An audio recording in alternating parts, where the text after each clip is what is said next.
Today I'm going to quickly show you how and what's involved in changing a wheel bearing on an all-wheel drive Territory. The rears are the same as the fronts, they're pressed in and out. This one's got a stuffed bearing. I went to change my CV shaft and realised this was stuffed. So I'm going to have to pull the knuckle off. I'm going to press in a new bearing, a new hub. So obviously wheel off, brake caliper off, rotor off. You got to do tie rod end, speed sensor, sway bar link, upper arm, and both your lower arms. So you got to undo it so you can pull the full knuckle off. You need a deep socket 36mm to get the CV nut. If it's got a pack nut, a factory pack nut, they're one-time use. That needs replacing. $15 for two of them. Just replace them. You're going to need a decent rattle gun or breaker bar to get that nut undone. And then basic sockets and stuff. So we got the knuckle out. It's all ready to be pressed out. We got a new hub and bearing here. This one's from Online Auto Parts. So you got a new bearing, and I replaced the hubs as well, just for the hell of it. You can reuse your old one, but it's up to you. That's an eBay one. So the eBay one actually come with a new locking ring. This one didn't. So some do, some don't. Some you have to reuse your old one. There is a difference. So that's the front one, and this is a rear one. So they are different sizes, if you can see. And the bearings are different sizes too. So yeah, don't get rears confused with the fronts when you're ordering, because they are different. That's an old bearing, that's sort of another stuffed one. So what wears out is all these guides and the bits of plastic inside. So all that wears out, and that's what makes them loose. You can see, yeah. But anyway, next job is we're going to put these in the freezer. So the hub and bearing, because it shrinks and it makes it easier to get them in. So first off, I'm going to go put these in the freezer now. And then the first thing I'm going to do is take it over to the press, and I'm going to press the hub out of the middle. So over at the press, you're going to need, this is where you need a few different bits. So I've got to stack it up high like that. Now this is a homemade 20-ton press, all the air operated, and you're going to need a heap of like press bits. So all these sorts of kits, just to help press it out. So the first one is that hub, so it's just that inner circle. So we've got to find one the right size of that. I'll stack them up and then I'll press them down. So I got a 42mm one that covers the hub pretty well in there. So now I'm just going to stack some others up just to get me closer to where my press actually is. Let's do another one. I'm just going to slowly press on the press. Might actually tighten it up since I last used it.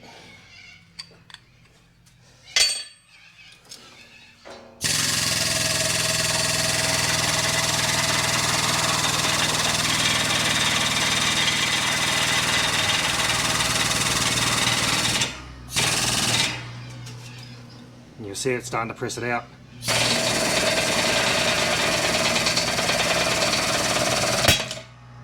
There it goes.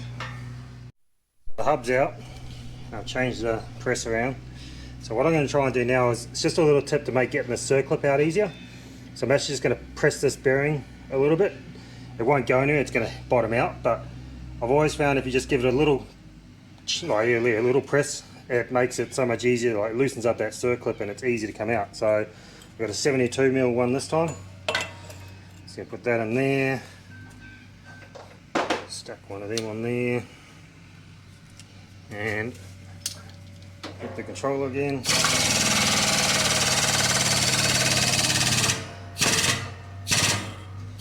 So you probably wouldn't see that on camera, but it did push it down a little, so that's going to make that circlip a lot easier to come out. So you're going to want a decent set of circuit pliers, not a little set. That's just, then we're going to have enough. So decent set, a couple of screwdrivers, flathead one. Stick your circuit pliers in.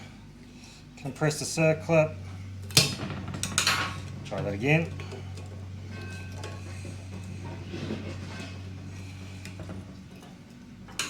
Get the screwdriver in there. Lift it up. This is where you need 2 screwdrivers, because you've got to keep working it around.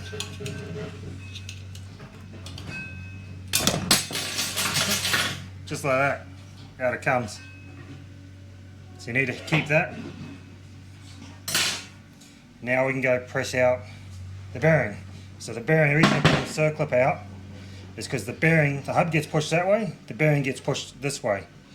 So we've got to push the bearing from this side, which I'm going to find another bearing cap because it come off with the hub. I've got a spare one here. I'm going to put that on. I'll put that back on, just makes it easy to press it out. So I'll take it back over the press now, press that out. Going to use that 72mm one again. Stick it on there. Pretty even.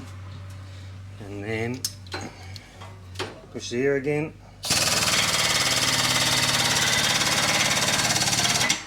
You can see it's already starting to press the bearing out. I don't know where to get a good view of that is.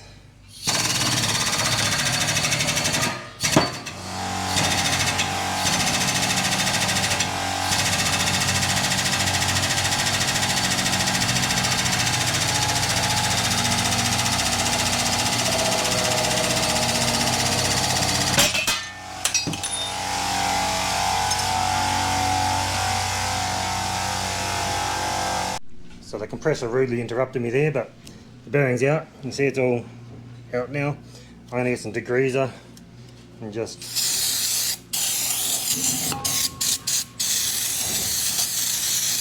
give it all a good clean out. Now that's all cleaned out, I get a tiny bit of copper anti-seize, just the littlest bit. I just spread it around inside. Just helps make getting the next bearing in that little bit easier. You could use grease too if you want.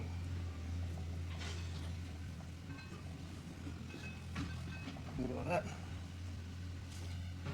Now we're going to get the bearing out of the freezer. So back on the press, our cold bearing, drop that in. Nice and easy. This time I'm going to use an 82mm bit to press it in.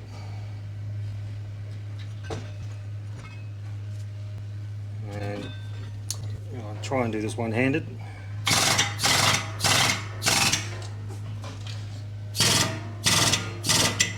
And it goes.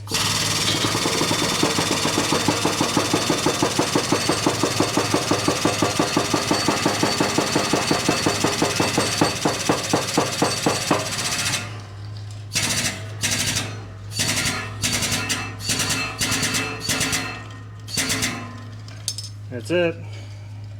That's the bearing in. Nice and easy.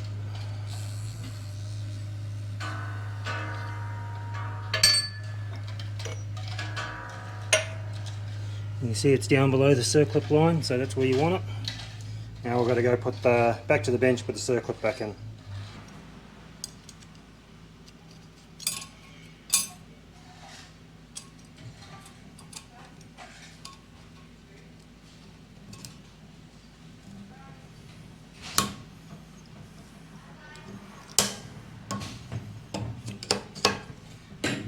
Clipped in there.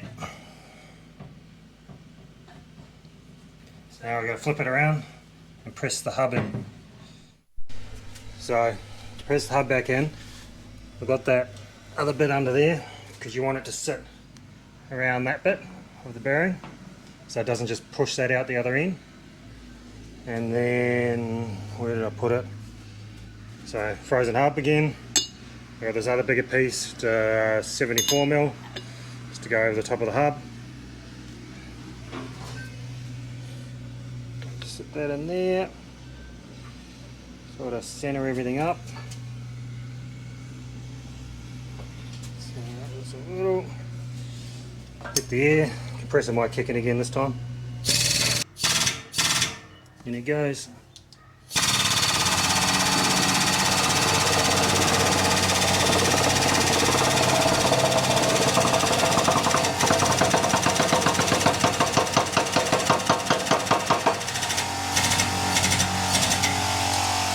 that's it, all there.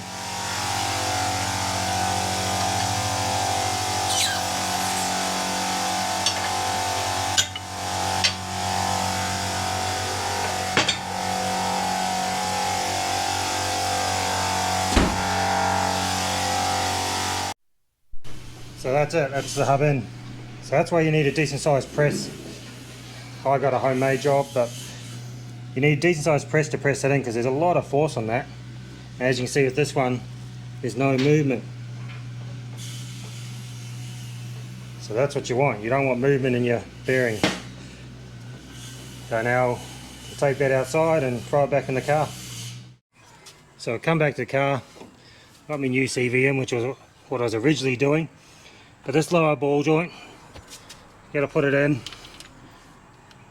You put your torque wrench on, and you don't do this one at right height because you don't want, the pressure pushing down. You get the wrong thing. So 19 Newton meters, which is what it's already at. Here's the torque wrench. You need a torque wrench. So that's, anyway, that's at 19 Newton meters. So it's done. Now the rest of them we do at ride height. So I'm going to put, again, one tip, copper anti-seize. Put it on everything, all in the splines of like the hubs, CV, all that. I even put a little bit on the ball joints and like everything, like even the inside the speed sensor, because speed sensors can be a pain to get out otherwise. So copper anti-seize, put a little bit on everything. I put it on the face of the hub as well, just to make it just makes everything, especially around here where your brake discs can corrode on sometimes. Copper anti-seize. Anyway, I'm going to keep putting it back together now. So everything's pretty much back together, and I'm going to go over the torque settings real quick. So we'll start in front of us. The tie rod end is 55 Newton meters. Both your ball joints, lower arm ball joints, are 90 Newton meters. So the one we've already done, not at ride height, and the radius arm one, 90 Newton meters. That's 325. So I do it up with the rattle gun for now, and then when I drop it, like I do it at ride height, so I'll jack the car up. That's pretty close to ride height for me, like when you start lifting this side of the car. So that's when I torque down everything else. This one I'll still do again once I got the wheel on. I just double check that it's 325 Newton meters, because if you just stuff that up, you're just going to chew your wheel bearing out again, so you don't want to do that. Your other ones are your upper sway bar length's 50 Newton meters. Your top ball joint and your top arm is 19 Newton meters. I haven't got the brake caliper back on yet, but they're 115 Newton meters, your main bolts. And then your wheel nuts are 125. So I think that pretty much covers everything. Like I say, it wasn't a full guide on how to do it, but hopefully it gives everyone that asks the question of how do you do it. Well, it's roughly how you do it. I'm a home mechanic, so do this at your own risk. There's probably people out there going, oh, why'd you do it like that? But anyway, have a look. That's how I do them. They work. Those bearings were brand new Ford ones. They lasted me 2 years because I off-road my vehicles. I got big tyres, big offset. So yeah, I get not a hell of a lot of use out of a bearing. Maybe that's normal.